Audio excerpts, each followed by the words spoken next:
Singapore ప్రభుత్వంతో చర్చించకుండా company కాదు ప్రభుత్వంతో చర్చించకుండా ఏకపక్షంగా అగ్రిమెంట్ క్యాన్సిల్ చేశారు. మూడోది లూలు ప్రాజెక్ట్. ఈరోజు సింగపూర్ ప్రభుత్వం ప్రతినిధులు కలిసేదానికి ఇతర రాష్ట్ర మంత్రులు లైన్ కడతారు. అలానే మనం క్యాన్సిల్ దాంట్లో చాలా బాధపడ్డారు. మేము ఇంకా ఆంధ్ర రాష్ట్రానికి రాము అని వాళ్ళు అనేసారు. సేమ్ థింగ్ లూలు కూడా చెప్పారు కదా, ప్రెస్ రిలీజ్ ఇచ్చారు. భారతదేశంలో ఆంధ్ర రాష్ట్రం తప్ప అన్ని రాష్ట్రాల్లో మేము పెట్టుబడి పెడతామని ఆనాడు చెప్పారు. ఇప్పుడు వాళ్ళందరినీ మళ్ళీ కన్విన్స్ చేయాల్సిన బాధ్యత మన ప్రభుత్వం పైన ఉంది. ఆ ప్రక్రియ ప్రారంభించాం, కానీ కొంచెం టైం పడుతుంది సార్.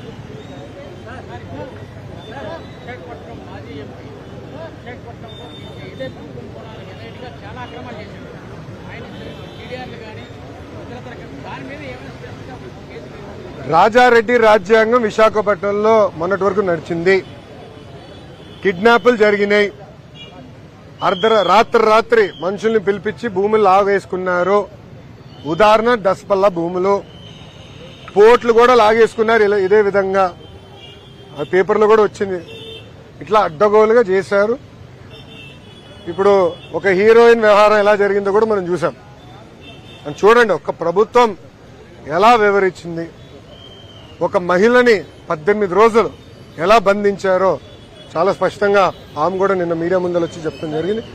ఇవన్నీ విచారించాలి.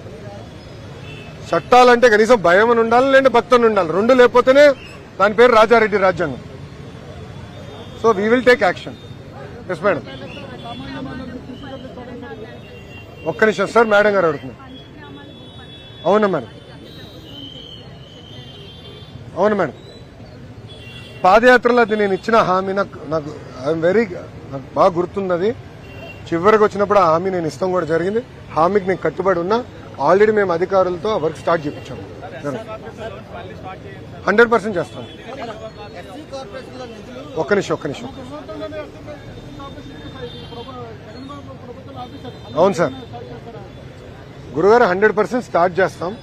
కానీ నేను కూడా మిమ్మల్ని కోరేది కొంచెం సమయం ఇవ్వండి ప్రభుత్వానికి. ఒక్క నిమిషం దయచేసి అర్థం చేసుకోవాలి. ఏంటంటే ఇప్పుడున్న పరిస్థితుల్లో జీతాలు 1వ తారీఖు నాడు చెల్లిస్తే గొప్ప, పెన్షన్ 1వ తారీఖు ఇస్తే గొప్ప. అలాంటిది చంద్రబాబు నాయుడు గారు సండే గనక 31 తారీఖునే, అంటే 1వ తారీఖు సండే ఒక రోజు ముందలే ఇవ్వండి అని నేను కేబినెట్ లో చెప్పాను. సో అన్ని సెట్ చేస్తున్నాం, వ్యవస్థలన్నీ సెట్ చేస్తున్నాం. ఎకనామిక్ యాక్టివిటీ క్రియేట్ చేయాలా, రోడ్లు కూడా వేయాలా, విశాఖపట్నానికి అభివృద్ధి పనులు చేయాలా, ఫ్లైఓవర్లు కట్టాలా, అండర్ పాస్లు కట్టాలా, అన్ని ఒక పద్ధతి ప్రకారం చేస్తాము. దాంట్లో భాగంగా ఆనాడు బీసీ వెల్ఫేర్ లోన్లు కానివ్వండి, ఎస్సీ సోదరులకి ఎస్సీ కార్పొరేషన్ నుంచి రావాల్సిన లోన్లు కానివ్వండి, నేను పాదయాత్రలో ప్రతి మీటింగ్లో దాని గురించి మాట్లాడాను. దాన్ని కట్టుబడి ఉన్నా. తప్పనిసరిగా అది ఆ కార్యక్రమం ప్రారంభిస్తాం సార్.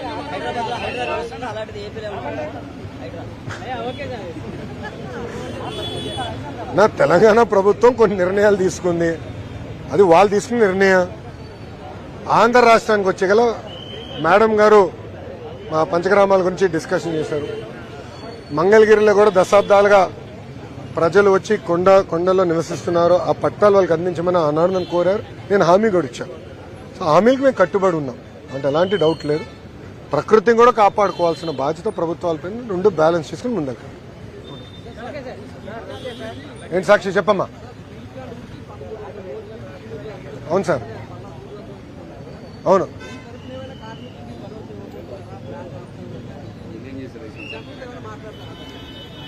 కార్మికుల్ని పాదయాత్రలో కూడా నేను కలుస్తాం జరిగింది. వాళ్ళకి స్పష్టమైన హామీ, స్టీల్ ప్లాంట్ మేము కాపాడుతామని చెప్తాం కూడా ఆనాడు నేను చెప్పాను. కేంద్ర ప్రభుత్వంతో ఇప్పటికీ 2-3 రౌండ్లు డిస్కషన్ జరిగింది. మళ్ళీ మేము అందరం కూడా కూర్చుంటున్నాం. దానిపైన చాలా క్లారిటీగా భవిష్యత్ కార్యాచరణ మేము ప్రకటించబోతున్నాం.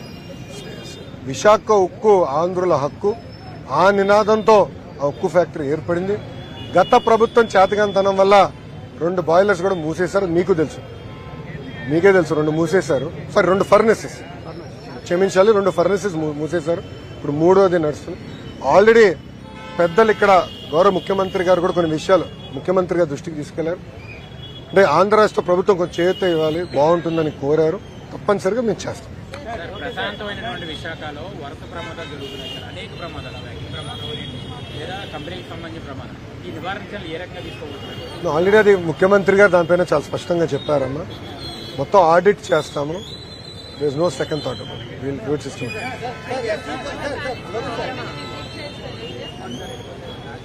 అమ్మా అది ఇప్పుడు గౌరవ ముఖ్యమంత్రి గారి పర్మిషన్ కావాలి. ఎందుకంటే అందరు వెళ్ళి మళ్ళీ ఇన్ఫ్రాస్ట్రక్చర్ అంతా మళ్ళీ పాడు చేయకూడదు. ఎందుకంటే 500 కోట్ల రూపాయలు గౌరవ ముఖ్యమంత్రి గారు కూడా చూసినట్టు లేరు. అది నెక్స్ట్ విజిట్ లో తప్పనిసరిగా వెళ్ళి చూస్తాను. కొంచెం ఐటీ ఈవెంట్స్ కదా ఇంకా వాడుకోవచ్చేమో అని అనుకుంటున్నాను.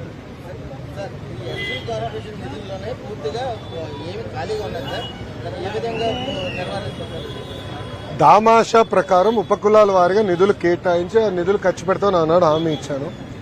ఇప్పుడు కార్పొరేషన్కి నిధులు ఇచ్చిన తర్వాత మనం మొదటిగా చేసేదంటే అది ఆ సామాజిక వర్గాన్ని చేయుతాం.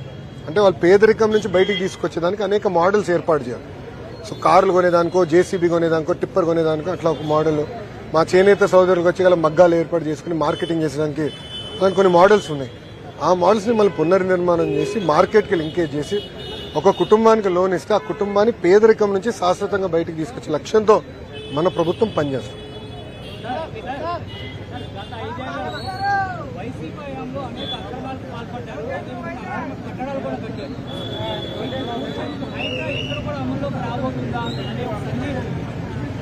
అన్నా ఇప్పుడు మద్యం కుంభకోణం జరిగింది, ఇసుక కుంభకోణం జరిగింది, మైనింగ్ లో పెద్ద ఎత్తున కుంభకోణం జరిగింది. పెద్దలు ఇప్పుడే అడిగారు, భూమిలో కూడా పెద్ద ఎత్తున కుంభకోణాలు జరిగినాయి. అవన్నీ బయటికి తీస్తాం. రెండోది ఇల్లీగల్ కట్టడాలు ఏమైనా ఉంటే అది మున్సిపల్ అడ్మినిస్ట్రేషన్ డిపార్ట్మెంట్ వాళ్ళతో మారుతారు, ఏంటి వివరాలు కనుక్కుంటారు, దాని తర్వాత వాళ్ళు యాక్షన్ తీసుకుంటారు.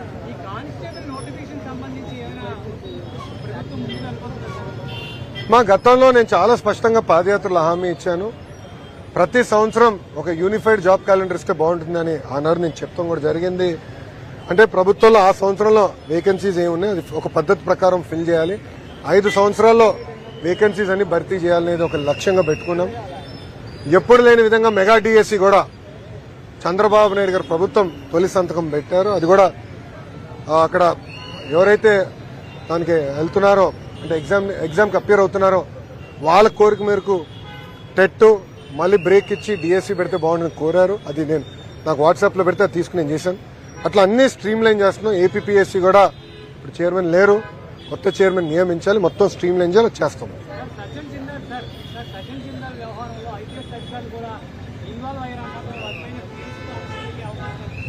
దయచేసి పారిశ్రామికవేత్తల పేర్లు దీంట్లోకి లాగద్దండి.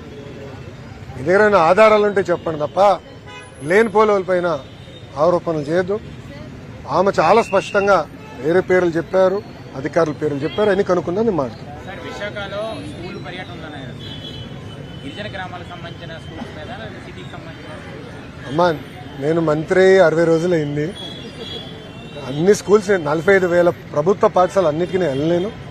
ఒక సిస్టమేటిక్గా అన్ని నేను వెళ్తాను. అంటే ఇప్పుడు మా కేజీబీవీలు ఉన్నాయి, నా కింద జిల్లా గ్రంథాలయం, అన్ని గ్రంథాలయాలు నా కింద ఉంది, యూనివర్సిటీ నా కింద ఉంది, మళ్ళీ మన స్కూల్ ఎడ్యుకేషన్ మొత్తం నా కిందనే ఉంది. సో పద్ధతి ప్రకారం మన సోషల్ వెల్ఫేర్ హాస్టల్స్ అన్ని కూడా మేము సంబంధించిన బీసీ వెల్ఫేర్ కానీ, ఎస్సీ వెల్ఫేర్ కానీ, ఎస్టీ వెల్ఫేర్ సంబంధించిన శాఖతో సంప్రదింపులు చేసి కలిసి మేము వెళ్తాం. సో అన్ని నేను వెళ్తాను.